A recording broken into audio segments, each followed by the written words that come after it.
Okay, now that I have the hot and cold flexible connections going from the faucet to the shut-off valves, I have those disconnected. Now you can see where they connect to the faucet itself, and now I'm going to disconnect those.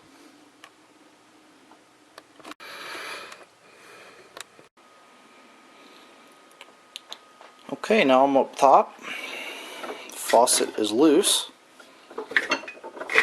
So I'm going to go ahead and sort of pull and wiggle. There we go. Get the old faucet out of there. And look at that. Definitely seen better days. Now the only thing really holding the old faucet in was that that little retaining clip, which held tightly to the bottom of the hole for the sink there. It held onto the bottom of the sink and sandwiched or clamped down on this faucet. That threaded screw that I removed, you can see where it went. And those two plastic wing nuts that I removed held on this trim piece, so those didn't do much to really hold the faucet in place. And looking at the sink, I'm pleasantly surprised it's in better shape than I had hoped for. So I'm going to go ahead and clean up this crap with some Windex or whatnot, and then we'll get ready to drop the new faucet in.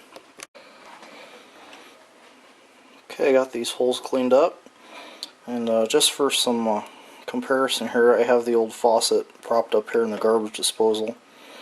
And oh yeah, before you leave any comments, normally no, the sink's not this messy. Those were the dirty dishes I didn't get around to doing, and that's the stuff from under the cabinet there. So we'll clean that up in a little bit there. But anyway, the screw that holds the handle to the cartridge is tight. I've already checked that. Look at, and I mean, I'm not actually doing anything. This is the amount of slop that valve has in it. So this thing's you see, there's on, there's off. This thing here's it's had some use, and it's definitely time to replace it or to rebuild it. Again, I'm not sure. I may rebuild it and use it in a different spot.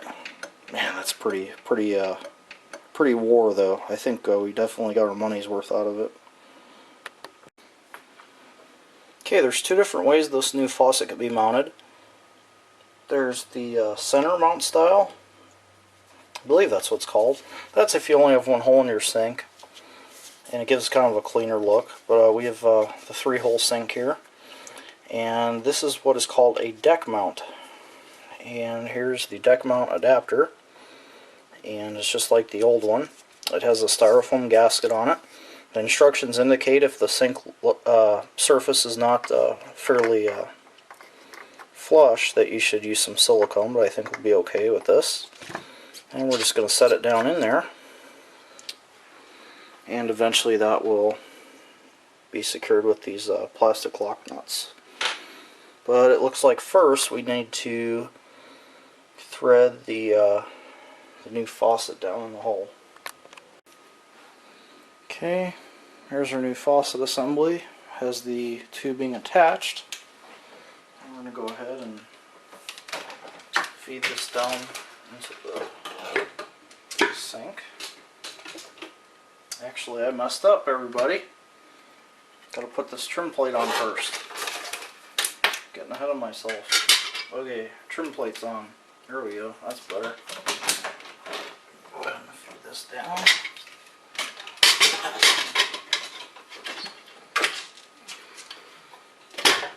There we go. Beautiful. That's just about where it needs to be. Okay, I have the new lines for the faucet threaded through where there's no obstructions, and I have access to both ends of both of them. Okay, first this washer goes on, then this threaded nut retainer gadget goes on, and these go all the way up to the base of the faucet there, and then I tighten the nut and secure it with these locking screws. Okay, there was no way I could get that nut started holding my camera. I needed two hands. So this goes on pretty easy. It's not even close to being tight yet, so I'm just going to run this up to where it's snug. Then I'm going to verify the position of the faucet.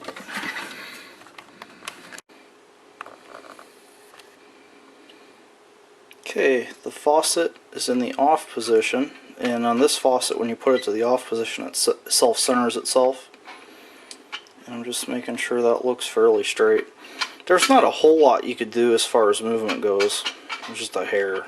That looks pretty good right there, and I don't think there's a whole lot you really could do with it.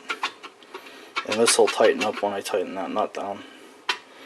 Alright, so I'm going to go down there and do some tightening.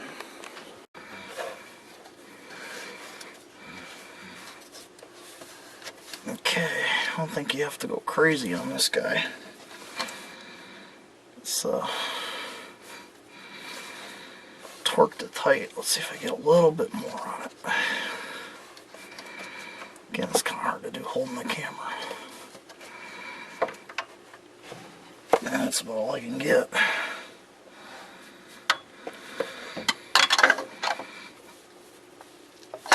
There's quite a bit there. Alright. Now, there's these screws, which thread up into the retaining nut. It works to sort of jam that nut into place so it can't ever loosen by itself. So basically that screw threads into the nut, and I'm just going to go ahead and tighten the screws, and that just keeps it from backing off and loosening.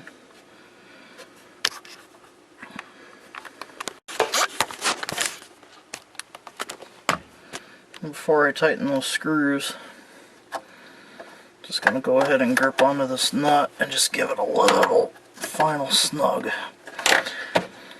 I think there's a wrench specifically for that purpose. It's late. What is it called? A basin wrench? I'm sure someone will know what it's called, but I don't have one of those, and they seem to work. And you don't want to go so tight that you crack anything, but you definitely want to get it snug enough that you never have to come back down here to mess with it again.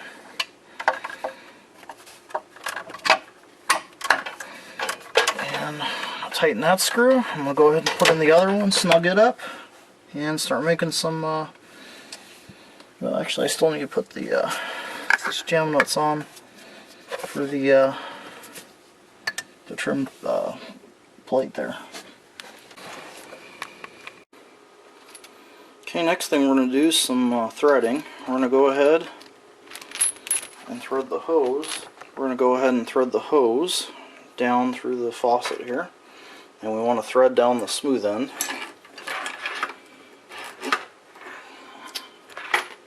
This might be easier said than done.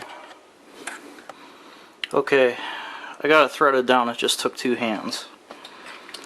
Now this is the weight, which will help draw the hand sprayer back in, and then this is a retaining clip. So we need to put the weight on this guy right here, and let me get into position. Okay, so we got our weight down here, and what I need to do is go ahead and connect the quick connector here and put the retaining clip on. Okay, and there we go. Just slid that together and pop that retaining clip on there, and that should hold it. And keep in mind that's only under pressure when the water's on. Now it's hard to see in this mess, but I took care to go ahead and run this hose behind everything, because when you pull the hand sprayer out of its holder, you're actually going to be moving that hose and that weight around, and you don't want it to get caught on anything. I think we're good in that position, but I'll have to play around with it. If anything, I may just go go ahead and clamp the fixed end to the back of this cabinet to help get it out of the way. But we'll cross that bridge when we get to it.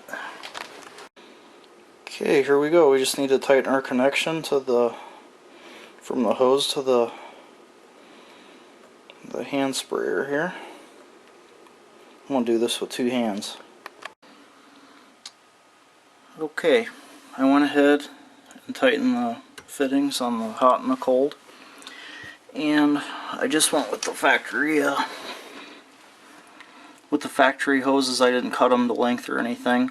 The book suggests that you coil them up if they're too long. The thing is, there was too much hose to go straight down to the shut-off valves. However, there was not enough to coil it up, so I just kind of went and went ahead and put an S bend in them. You don't want any kinking, obviously, but these seem to be doing okay. And I'll go ahead, turn on the water, and check for leaks. So far, I don't see any. Turn the cold supply on. I think I may have to do something with this hose here. I think I mean, it's kind of tight under here, so I don't know. I'm going to have to play around with it, but we'll see how it works. Okay, the moment of truth. I checked the connections, nothing's leaking. Let's turn it on and see what we get.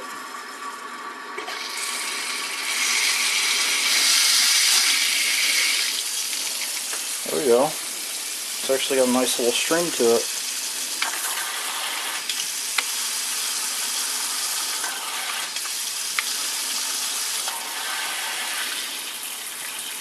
It's got a nice little stream to it.